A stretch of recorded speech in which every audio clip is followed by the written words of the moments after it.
fait, on a 4 scénarios. On s'est basé sur des archétypes de scénarios du GIEC.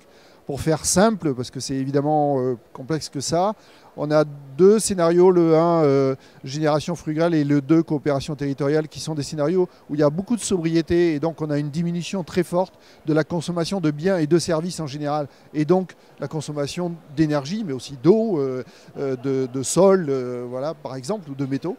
Et puis on a 2 autres scénarios, plus on va dire dans la continuité de ce qu'on fait aujourd'hui, où on consomme plus ou moins fortement, et où là, effectivement, il n'y a pas de limite.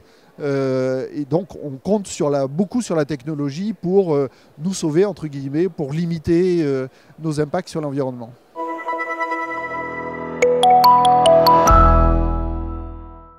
Alors, ce qui ressort de nos scénarios, c'est qu'on va être dans des sociétés très différentes, en fait, de celles d'aujourd'hui.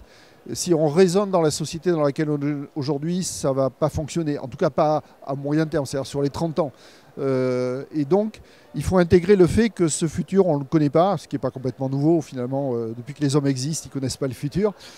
Et donc, il faut pouvoir permettre aux gens qui se forment de pouvoir s'adapter durant toute leur vie professionnelle.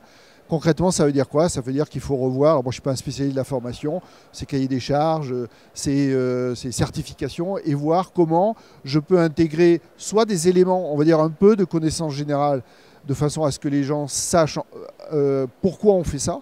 Et puis pour certains métiers, plus ou moins, ça va modifier leurs pratiques, leurs gestes techniques, et voir en quoi ça va modifier. On le disait tout à l'heure, pour un soudeur de tuyaux sur gaz, finalement que ce tuyau fasse circuler du gaz ou de l'hydrogène, ça ne va pas changer son métier de soudeur. En revanche, si je suis agriculteur, que je passe en agriculture biologique, ça change complètement ma façon de voir.